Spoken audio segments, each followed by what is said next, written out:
Welcome to the Zero Open for Small Business podcast.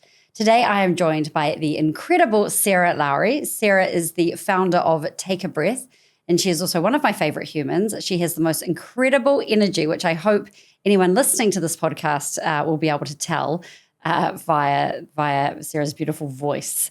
And for those of you watching, I'm sure that you'll pick up on it. Sarah, welcome. Thank you. Thanks, so good to be here. Thanks for joining me today. Yay. So Take a Breath. It's an app, but it's more than that. So much more than that. So tell us about how you came up with it. There's a big backstory. So there kind of is actually, yes. And I must admit, when people hear that I have a company called Take a Breath, they imagine that it's a mindfulness or breath work or meditation type app. And I have to say it's not. So I guess the bit of the backstory is I was looking at the high levels of stress and anxiety and overwhelm statistics that continue to increase year on year. And as I looked at the different sectors that were experiencing these problems, realised that the common denominator was this human brain of ours. And what happens? Lovely brain. A beautiful brain, isn't he? And what happens to the human brain when we're under pressure over time? And as I came to understand it, I went up to Berkeley University. I met with this amazing neuroscientist up there, and she started talking to me about the fact that if our stress response wasn't engaged, if our nervous system was regulated, we would not be experiencing the stress we do, the poor sleep that we have, the levels of overwhelm, and that really struck me. And I wanted to understand further this piece around our physiology. Yeah. Such a critical part of how we are experiencing life and work. And what it transpired to be is that the way humans breathe is the primary regulator of our nervous system. And so that seemed like, a very curious concept to understand. And what I was very clear about is it's not occasional breaths we take. It's not, breath work is amazing, so is meditation and mindfulness. But what we talk about is that we need to breathe properly with every breath, like humans were designed to. And that has a very, very critical impact on the way our brain functions, on the way we think, and the lens that we have on life. So Take a Breath business commercially is around providing breathing software, resources and tools to organisations in a way that's scalable so that we can help, everybody understand that direct link between the way we breathe and health and understand how to reset our breathing patterns. It's nothing new. Reset our breathing patterns back to how we used to breathe. Yeah. Yeah, and I'm a believer. And I say that because I think I've told you this before, when I was a teenager, kind of getting stressed around exams, my dad, as a GP, sent me to a clinic called Breathing Works to try and learn how to breathe properly. And they gave me these exercises to do, like lying and belly breathing and stuff. And but, even and it's still, I've taken my daughter to a breath specialist, just to try and help her. And I'm aware of it. And I'm sure that I still don't breathe That's correct. correctly. Yeah. You've probably seen some, chest breathing going on. Yeah. But a lot of people, when you say breathing, I know even people at work I've said something about breathing to, and they're like, what are you talking about? It's just breathing. So I think there is I don't know if, people are as aware as we would like them to be about the power of the breath. There's that amazing book I read by James Nestor. Yes, that's amazing. It was very instrumental in us starting to shift our views. So how? Tell us more about how you're helping to create that awareness. Well, in terms of the how, there's so much that I'm doing. I'm a huge, passionate advocate. So when we actually brought Take a Breath to market, we did so with Take a Breath Week. I had sponsors involved, like amazing organisations that were building that awareness purely because I wanted people to understand what you're saying. The way we breathe is the missing link. And I say that with real confidence these days. When I first learned about breathing and that was going to be the answer, I thought, oh my gosh, this is going to be a really hard sell because breathing sounds flaky. It seems lightweight. It certainly doesn't seem robust enough to mitigate the sorts of things we're experiencing in society. And so to me, the missing link isn't about just learning about breathing. It's about understanding all of the different things that people under pressure experience and the role breathing has in that. And so what I mean by that, maybe as an example, is I'll bring this guy to the table again. Our executive system sits in our frontal lobe, and our executive system is where we think critically, problem solve, make good decisions, regulate our emotions, all of the things that are required for us to function at our best. And what we understand about the way we breathe is when we're not breathing properly, so when we're shallow breathing, and this is what 90% of us are doing, we shallow breathe or we're holding our breath, that shallow breath is literally a signal to shut down this executive function. So when we're thinking to ourselves, I'm overwhelmed, I can't sleep, I can't make another decision, this is really hard for me, we're not thinking we need to breathe. We're thinking we need a strategy to be able to do those things. So part of the education that I'm trying to deliver is creating that link, that understanding, that very critical link between breathing and those functions. And I guess the other side of that is when we're not breathing properly, we actually activate the stress response. And the stress response is why we feel very heightened. It increases our blood pressure and our blood volume, all of the things that contribute to us feeling a bit of an anxiety state. So all of those factors, and they will be different for everybody. And this was one of the real problems I wanted to solve was, you know, if you look at the life of a farmer or a lawyer or even a student or someone working in health, we're all experiencing a very vast degree of different things. Totally, yeah. And so it almost feels like it's a very big problem to solve. Breathing mitigates all of those. It's the common denominator between all of those factors. And so what I've really enjoyed in the last couple of years since bringing this to market is actually getting people curious to experiment with it and feeling that difference for themselves. And I think that's the thing about being curious about it because, you know, just from what I've heard and what I've read, there are a lot of health issues that people experience that actually, when you boil it down, can be attributed to poor breathing. That's right. And you're exactly on point. And that's another thing where people will go, what? How is my breathing related to some of these health conditions? So there's a piece in the middle that's always missing, which I'd love the opportunity to share. So if you think about the human body again, we talked about that executive system, which is in our frontal lobe. We have 11 biological systems in our body, which are all related to health, respiratory system, immune system, digestion, all of those sorts of things. And so poor breathing shuts those down. Shutting down those systems is why we experience some of these health conditions or these challenges. So it's kind of the primary function that causes that. If that makes sense. So totally. Now I'm like very conscious of how I'm breathing. I know. I always see that when I'm talking to people about breathing, they're suddenly like, oh yes. And so that is the great thing, that regulating our breathing is actually a simple thing to do.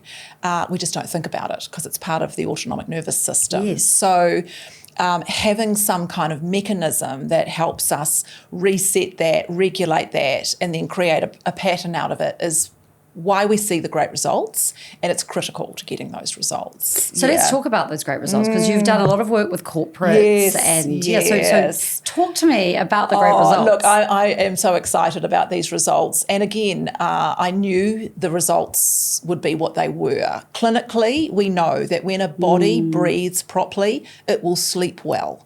It will have less anxiety. It will have greater energy and function better. And what I wanted to do was test that at scale in a normal organisation, just workplaces where we're not in clinical settings. And so we did that with 2 very large, well-known organisations in New Zealand. We tested several hundred people. All those people did over the course of 1 week was change the way they breathe. They used our software to do that, change the way they breathe, same pressure, same workload, same family. dynamics, that sort of thing. And within 7 days, 76% of those people were sleeping better.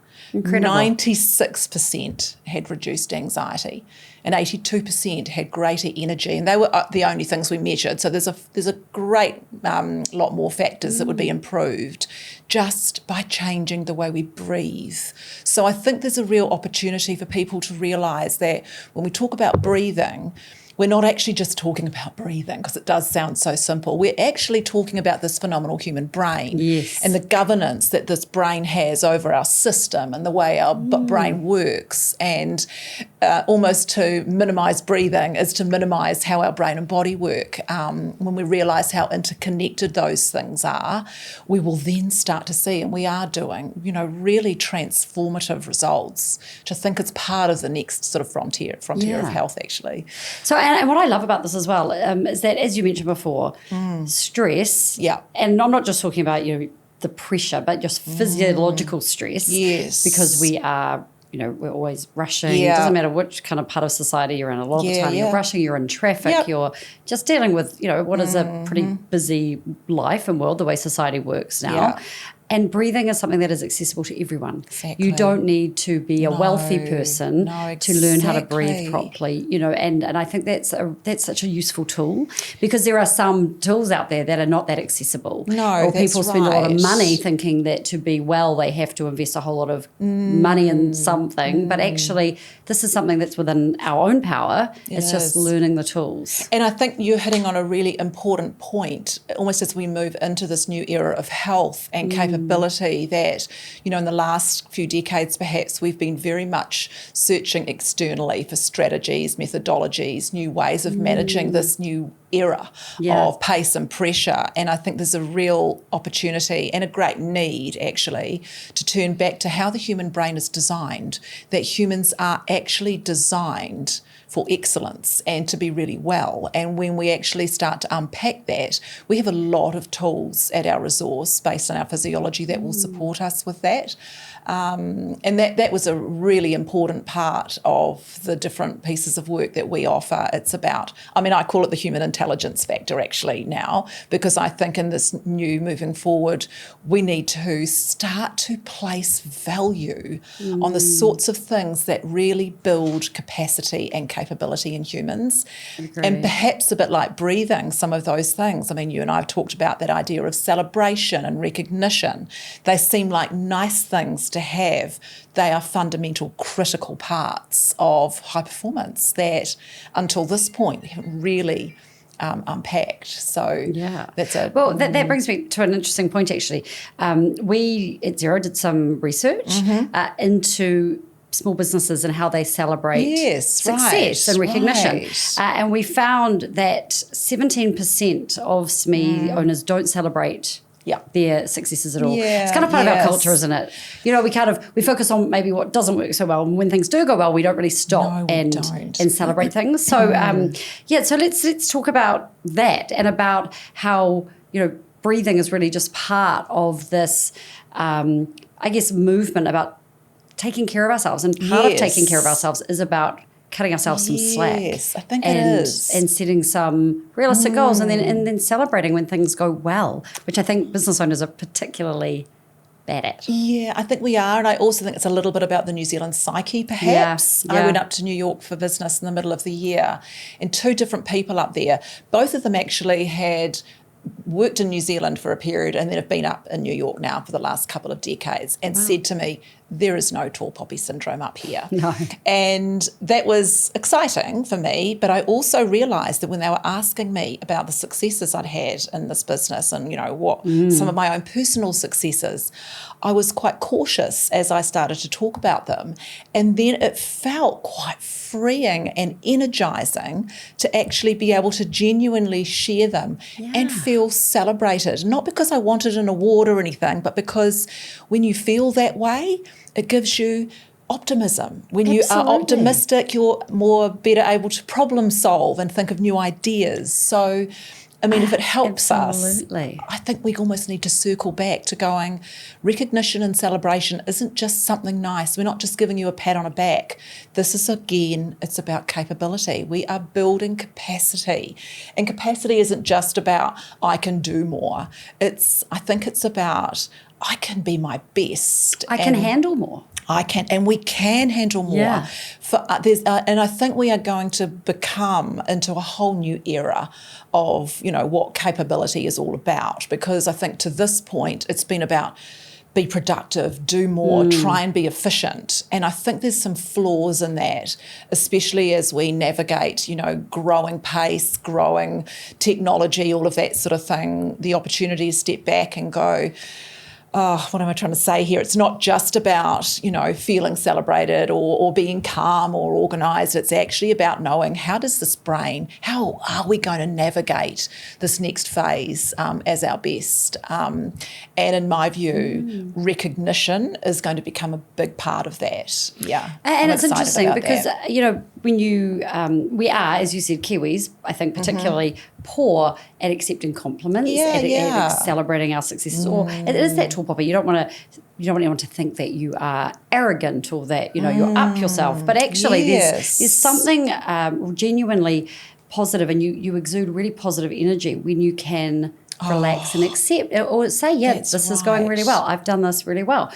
And it actually puts out really positive energy. It does. And that tends to bring more positive energy your way, right? Yes. It's interesting. I had a conversation with a friend this morning, and like you, she's a business owner, and she said to me, it's so hard because her business is in the wellbeing space. I know you don't like to talk wellbeing because we're talking science here.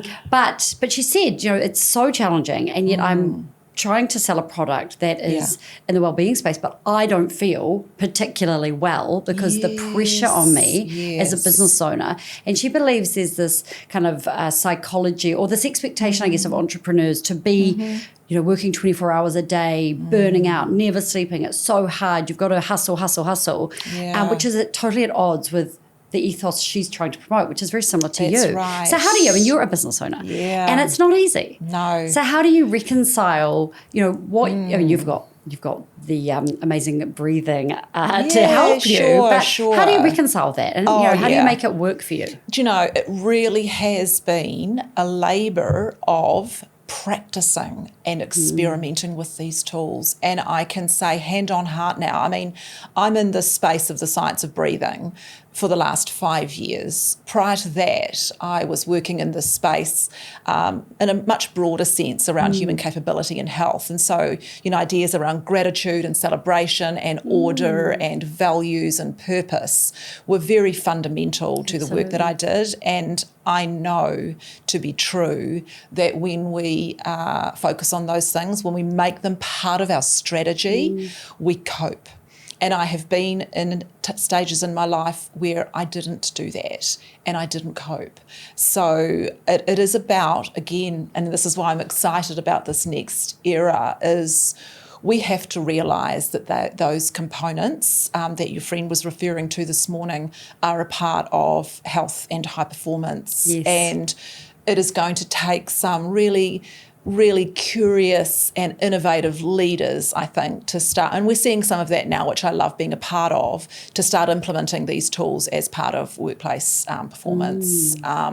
Because, gone are the days where we try and do our best to just achieve everything and then have a little moment on the side to be grateful or appreciate and think, well, that's a nice to have. We have to realise it's part of the formula. Yeah, Has I to can be. probably keep talking about that for a long time. But, in answer to your question specifically, I very much prioritise those strategies in order to stay well, because it's been hard the last few years. It has been hard. It has been hard. Yeah. A lot of businesses, we know we've been in and out of recession. Yep. Been really tough macroeconomic times. Yes. A lot of businesses and business owners have really struggled, particular sectors worse than others. Absolutely. And you're right. You need that anti-fragility to keep carrying on. We do. We need to dig deep and we need to value what those things are, because it's a new thing that we realise they are a really strong part of the metric. Yeah. And so talking about capability, because we were talking about this before, capability and investing in people as a growth lever for business. Oh, yes. Right? So it's not a nice to have. No. And I think traditionally a lot of businesses thought, we'll subsidise a gym membership and that's kind of our well-being. Oh my gosh, but those days are gone. The fruit bowl has gone, well, it's not gone. No, we like fruit. But it's not, we love fruit, but it's not yes. about that, is it? It's No, about it is taking not. care of the whole person. Yes. And caring, about to get the best out of your people, to be high performing, you have to acknowledge that there is an entire individual. That's and right. helping people take care of themselves really well. Yeah. So we've actually got some really interesting NZIR report that was done for us that showed really strong business ROI from workplace well-being. Yes. And so what it tells us is that reactive EAP style support, so that's that ambulance at the bottom of the cliff, delivers a 3-to-1 ROI. Right. But when organisations are proactive in taking care or helping their people take care of them, then they get an ROI of more like 5-to-1. Yes. And in some cases up to 12-to-1. Yeah. So, the investment brings back, spades. It totally pays off does. Completely. With in terms of the productivity of employees. Oh my gosh, yes. And I think there is huge opportunity to expand that even further because, again, I feel as though we've come to the end of an amazing era of wellbeing and introducing that sort of value piece around our people, and it's time to up-level that again. And my observation had been that we've often got a lot of clinical support at one end, if we think about a bell curve, a clinical support, which is really essential. And then we have this other end of the spectrum where, your reference to fruit bowls and bliss ball making was something I saw on someone's strategy at one point. But there's a large cohort in the middle here, which is actually about people capability. Yeah. So I think we can say wellbeing's been great, but let's redefine that because we will only ever see, an uptake in our wellbeing initiatives. Typical 5 to 7%, maybe 15 to 20 if we've got some really great initiatives. And I think what I'm trying to say here is we haven't established product market fit of these strategies. And what I mean by that is people might say they're not sleeping well, they feel overwhelmed, their calendars are back to back. And here we go offering them these sorts of different wellbeing initiatives that don't actually solve those problems. No, that's right. When we can start to lever up on the sorts of things we deliver, I think we're going to see far increased return on ROI. I mean, you just think about in your workplace, and I know it's true of ours as well. You're busy, you're in a meeting, something happens in the meeting, irritates you. Yes. You kind of go into the next meeting, but you're taking that irritation with you. Yes. And so then the next meeting probably isn't as productive as it could be, or you've got to write an email to a client or a customer. So, we can't operate at our best if we are not, if we don't have the tools to, in the moment, take care of ourselves. Because it's not about, it's not only about those other things, the exercise and the eating well. That obviously helps. But in the moment, we need tools to perform at our best. We do. Throughout the day. That's right. And I think this is where, what you're talking about, breathing is so fundamental.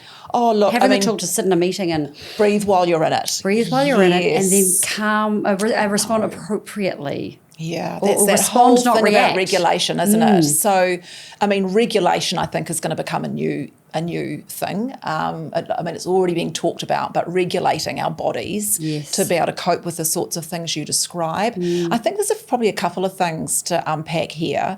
There's that understanding how to regulate your body when you're under pressure. So being able to be in a meeting and faced with competing demands and that sort of thing and stay regulated is important.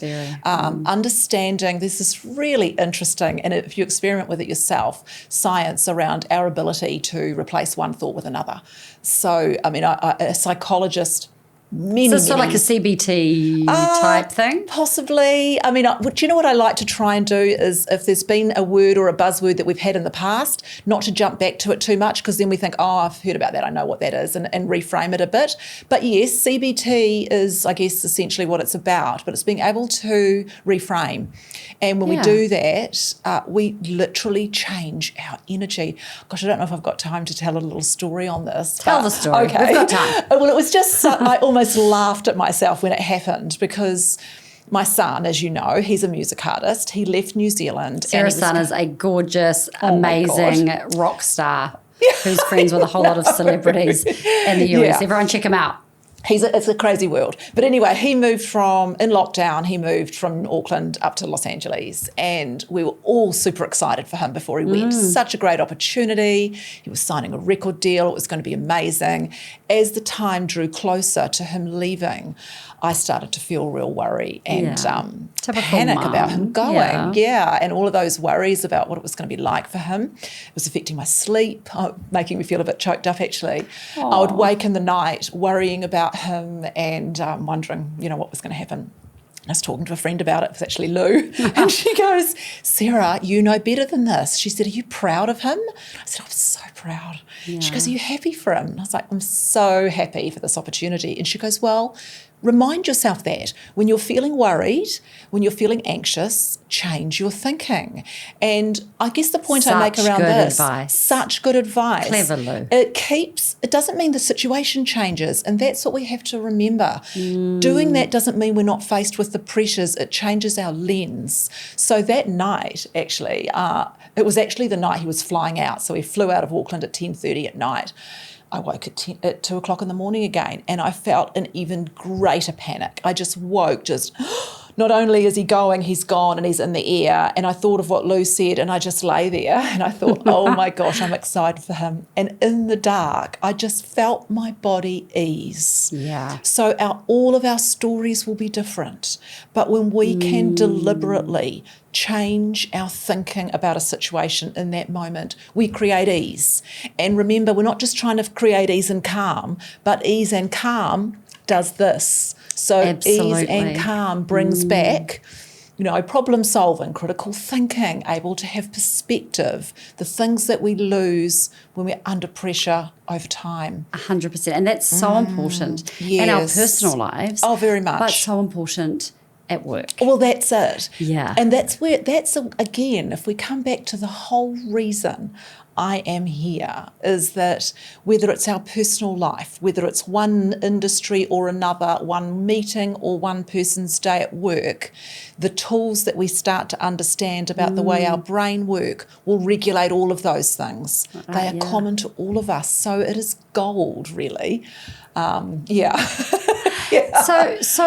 I mean, I just want to go back a little bit. Before Take a Breath. Yeah. You were in a corporate environment. Yes, a long time ago. Yeah. And so what was it that sparked this interest? Like, was there a moment, or was there an event or something? Yes. Because, you went off to Berkeley and you did all this interesting stuff, but why? Like, how did that happen? Because this is the beginning of your business, right? Well, that's true. It was a very pivotal moment. And I guess probably important to say, I was never looking to start a new business. I mean, this has not been easy. Like most business owners. Yeah, that's right. No, I can pinpoint precisely what happened. So I was a speaker. My corporate background was sort of advertising and TV. That was a long time ago. Yeah. Following that, I became a speaker and an author, and I was just writing all this lovely stuff, if you like, in the health and wellbeing space. And probably back then it was a little bit lighter. But I was invited to speak at a law conference. So it was a corporate law conference. There were over 300 corporate lawyers in the room.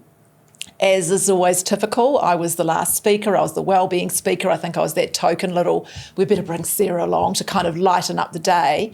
I wasn't even talking about breathing. I got on stage and was talking about various other aspects to remaining well when you're under pressure. And by coincidence, I was sitting next to one of the delegates on the way home on the plane that night. And he said to me, every person in that room you spoke to today knows someone who's ended their life because of stress. Ugh. That struck me. You know how we have moments? I knew the stats. I knew what was going on in the law sector, and I got home and I thought, I can't keep doing this work. I can't keep writing all these lovely articles and saying about how great life can be when this is actually how people are living and experiencing their work and life. As a recovered lawyer, yeah, I understand. Right. Yes, well, that's it. And so I had no idea where to start. I just thought, to be honest, I have to help lawyers. That was where it began. Wow. And it was then that I thought, oh, hold on. If I look at the law industry, we're seeing the same sort of stats in the farming industry. Yeah. Very different. What's the same? And that's where I guess my thinking around whatever we're going through, whatever our challenges and pressures are, this human brain is at the centre, and we have not looked after it enough. No. Our brain is not designed for how we're treating it. Let's call it that. We're not treating our brains well. And so then I was like, well, who knows? I actually thought, and I rang another friend saying, I think I'm going to have to become a neuroscientist because I really need to understand this stuff. And she goes, why don't you just go and interview a bunch? I'm like, well, that's a way better idea. So I did. Takes a bit less time. Yeah, totally. So I actually looked at who's doing the best work at the moment, and I found this amazing neuroscientist up in Berkeley University. Her whole lab, she had 100 people in her lab, dedicated to stress and the brain, solely that. So I was on a plane up there within a few weeks. Again, didn't even know about breathing at that point. So I was just still trying to unpack what's going on for humans in this era. And it all started there. And to be honest, actually, when I learned the science, I think I might have said earlier, I thought, oh gosh, this is going to be hard. Breathing just sounds too flaky. How am I going to do this? So that was a whole new thing. Yeah. I was very deliberate in the beginning. I don't want anything fluffy. We're talking about the brain only. We're talking about statistics. We're talking about research. So, and then when I came back, because I've written a couple of books prior to now, I thought, great, I'm just going to write a new book. And I also had ideas for there being a documentary, and some very clever person, I think it was Cecilia Robinson, actually said, no, you're going to need technology if you want this to be scalable. And I'm not into technology, but along came an app. So that just meant we could meet people where they were. Yeah, for sure. Yeah, it's a really useful tool. That was the beginning. And that's how you started to commercialise the business. Well, that's right. And even that was kind of about, how do I reach more people? Because if I'm going to have one of these apps, how am I going to get it out there? And if I was going to try and get it to one person at a time with this app and say, would you want to reset your breathing? That was going to be hard as well. So I thought, well, problems exist at scale in these big organisations. I'm going to go to them. Yeah. So again, it required some forward-thinking leaders because... Do you want to teach your people about breathing? Like, really? Do you think breathing is going to change this? And I said categorically yes. So we had some amazing leaders who brought it to their organisations, and that meant scale. And we also provided that all of your employees could gift it out to any number of friends and family, and that meant impact. So, and those organisations are really reaping the rewards. Well, with the I stats. hope society is. I want this to be the beginning of a new conversation where breathing and regulation and the brain become our focus. Obviously, our results and outcomes and successes will be secondary to that, but this brain has to come first. But it's a very powerful tool, and so we need people to understand how powerful. I mean, when we look at how the brain and body work, you can do any number of initiatives and activations around health. If the body isn't breathing properly, those activations won't be optimal. So breathing, and I say breathing and in turn mean the activation of every system in your body to be its best is what's required. For us to work to capacity, to actually harness the potential, we haven't even harnessed that yet, to harness our potential to deliver the best in our businesses and our workplaces, we need to understand, what sits here. Yeah, it's super exciting. Fascinating, isn't it? Yeah. And so we are approaching Christmas. It's a very busy and stressful time for everyone, which, whether you've got kids or don't have kids, trying to wrap up work for taking a holiday, it's a busy time of year. And it's also a great time of year to think about what you want to achieve or do in the new year. Set some resolutions. Yes. So be intentional about that. So what are your thoughts on setting resolutions and thinking about a new year? Do you know what? I mean, that's a really interesting question, and maybe this is too much of a personal answer, but I kind of probably use the same thinking across the board. I don't know if this is helpful or not, but personally, I think, and you probably agree, when we're under pressure, when we're worried or stressed, we can't plan. We can't set goals, not with any great intention or meaning. So I think there's a very important step at this part of the year to wrap up the year well. Yeah. Wrap up the year well, picture it complete. Picturing it complete and wrapping it up well doesn't have to mean that you've achieved all your goals for the year, because some of us haven't. But being very intentional and clear about where you have got to, good and bad, and then being able to face that and go, okay, great, this is where I'm at, then we actually do have a new sense of energy for the following year. So I would say that first, wrap this up well, reflect. I mean, one thing my husband and I used to do years ago, gosh, it was years ago, I don't even know why it's just come to mind. We would lie on a couch each near the end of the year, probably with a cold beer in our hand, and go, what's been great about our year? Yeah. And sometimes we can't remember. I can often never remember what's been great about my week, let alone my year. I know. We have to go there. That is part of, again, that recognition, reward and celebration. That activates a different part of what's going on in our brain to recognise that. So I think there's a big piece around that before we move into the new year. And even that can feel a little bit hard to do now. Probably a couple of things I'd suggest for that first quarter new year phase is I often like to look at big picture, little picture. Yeah. Let's imagine we're at the end of the year. We're at the end of next year. This time next year, what have we achieved? Where are we at? Yeah. Has our business shifted? Has it achieved new things? And if it has, where do we need to start at the beginning of the year to get there? And I think that sometimes that can be an interesting balance, because looking towards what we want to achieve can be quite inspiring and energising, and then bringing it back to, well, what am I going to do now about that, moves us into sort of activation of those ideas. Yeah, it gives us a bit more motivation. Yeah. Two things I love. I love basically doing a retro on your year, because I think that's really powerful, both from a work and personal perspective. Definitely. And then thinking, a year forward. Yeah. Where do I want to be? What do I want to have done and achieved? And then working your way backwards. It's a technique that we use at Work at Zero that we've taken from Amazon. It's called the PRFAQ. So, PRFAQ, right? So if you, we use it for projects, but you can use it in your personal life as well, where you write the PR release and the frequently asked questions, PRFAQ, as if something's complete. I love it. And then you go, right, okay, well, if that's what I want the end state to be, how am I going to get there? What steps do we need to take to make that come true? Yeah. It's actually a really powerful tool, and it's basically exactly what you said. You write the PR release for your end of 2026. Yeah, that's right. And I mean, I think we have to remember to balance those things regularly, because for me, I'm someone who's always thinking in the innovation space and the creative and ideas space, so I love that. That can sometimes mean I float around in that space and don't actually get any traction. And if I'm not getting traction, to me, that's a signal, come back to the short-term practical things. Okay, what do I have to do now? When I'm in that space, I can get a bit bored. I think, oh, here I am trudging through the mundane. That's my signal, but it's essential. That's a signal to turn back to the big picture. So I think there's an opportunity to sort of move between both as you need it. And consciously check in with yourself on where you're at. I love that, because I think a lot of the time we're not that intentional.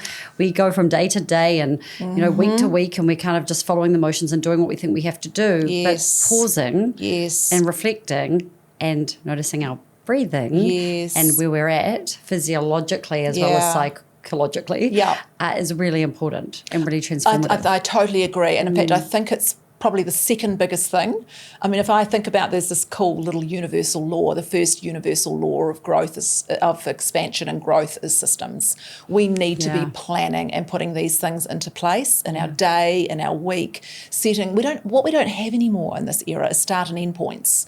So everything just rushes from one thing to the next. And that's why we don't do retros very often. We don't do retros. I mean, one of the biggest things I've found, and I was almost a little bit nervous to introduce some of these things to leaders, because it almost felt like they were too small and inconsequential, was to bookend our day. What do you need to get done today? What are the three biggest things? And at the end of the day, to review.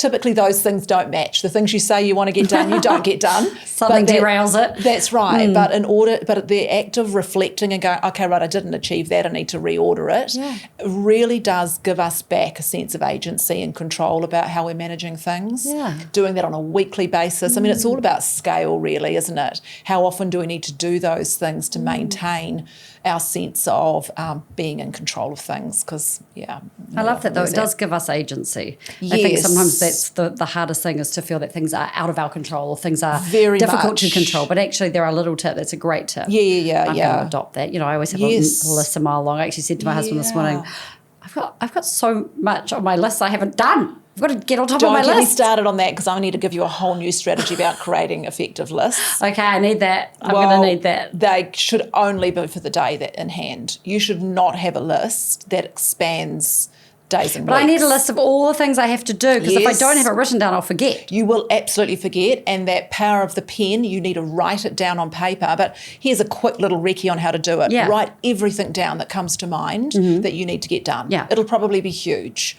This little second bit can sound a little bit like over-engineering, but it's important. Put an estimate. It should only take a couple of minutes. Put an estimate next to each of those things, how long it will take you to do them. Add it up. It'll probably take like 39 hours. 100 years. Yes, 100 years. So your first job is to cut out everything that you cannot achieve today. You don't cut it out, but you put it in your next list. Yeah, got it. Yeah, and that helps you prioritise. It gives you that sense of prioritising. It also helps you feel, again, like you've got greater agency over your time and your day. That is a great hack. I know. It's like the sub-list of the list. Yes. That's great. And then you're able to go, great, I got what I wanted to get done. It gives you sort of that confidence to say no to stuff. Yeah. Is this going to help me in my day or not? Sorry, I can't do that. Is Thursday okay? Or never? How about never? Is that okay? Well, that's a whole other conversation really about is. saying no to stuff, which we probably don't have time for today, but really important, isn't it, to learn to say no? I think that's one of the biggest things we have to learn. Yeah. Is saying no. Regulation. Yeah. Celebration. And breathing. Of course. I mean, that's regulation. Yeah, well, breathing properly. Yeah. And again, I guess I just want to wrap that up by saying this is not about taking a few breaths every now and then. I mean, I think one of the things we talked about earlier was, how do we quickly reset? The brain will not quickly reset if it doesn't remember how to reset. So, putting in those micro breaks, breathing properly as you work, integrated into workflow, that's a really critical part of what we talk about, means that your brain remembers how to stop. If you think you're taking a break and you turn to, have a cup of coffee or whatever, but you're still thinking about things, you're not having a reset at all. No. Your brain has forgotten. It's why you won't sleep at night. It's why you wake at 3 a.m. Your brain needs to be reminded how to take a break, and it's one of the biggest things that we need to be implementing, again, for high performance. Wow, this has been the most amazing chat. So, Sarah, what is next for Take a Breath? What's happening for you in 2026? Oh, my gosh, 2026. Okay, great question. I am actually drilling right down into breathing software. I mean, for someone who's not into software, I've been delivering, so many projects of work at scale in large organisations that sit outside the scope of breathing, and they will still happen. But now I'm calling it meeting people where they breathe. So we're talking about breathing software on an airline, in a contact centre. I know. For nervous flyers like myself. Absolutely. People, everywhere we see someone who is experiencing dysregulation, pressure, stress, we're going to have breathing software in there. So hospital waiting rooms, nurses, remote workers, logistics truck drivers, all that sort of stuff. That is a brilliant idea. Well, again, once we understand that regulation piece, and it might be better to talk about regulation as opposed to breathing. It is going to be the next conversation. We know if we don't want fatigued drivers, if we want nurses who are handling overload, if we want teachers and children to cope with pressure, they need to regulate, they need to breathe properly. Consumer-facing channels that are dealing in retail, all of this stuff, we need to breathe. Definitely need it in the malls over the Christmas period as people are hyperventilating with their Christmas shopping. Oh my gosh, I know, and going crazy at retail stuff. I know. I've sat in the post office line and just seen this woman behind the counter almost crying as someone's going at them, and it's like, Okay. I know. But it is. It's that pressure time of year. Pressure. And people explode. They do. They don't this doesn't self-regulate. work. That's right. We So almost need to just important. if we could all be walking around with our little brains, if we could see how our brains were functioning, we would treat them very differently. Well, that's fascinating. Well, Sarah, this has been the most amazing conversation. I could talk to you all day, every day. You too. Just loved it. But, we're talking about being healthy people, and healthy people make healthy business owners, make healthy employees, make for a more productive economy. So it's win-win-win. It really is. Yay for healthy humans and happy brains. Exactly. Yeah. Well, Sarah, thank you so much. Thank you for helping us to complete our podcast for this year. Oh, and yes. we will be back next year with some more episodes. But happy summer. Really have loved speaking with you today. So thank you so much. I'll be focusing on my my breathing. Hands on your tummy, not your chest. I know, but this is the problem with women. We don't want to let our bellies hang out, right? So we've got to, get over that as well. But breathing, retro on the year, intentional setting of the long and short term focuses and goals for next year. Nice. Good. Thanks. See you soon. See you soon.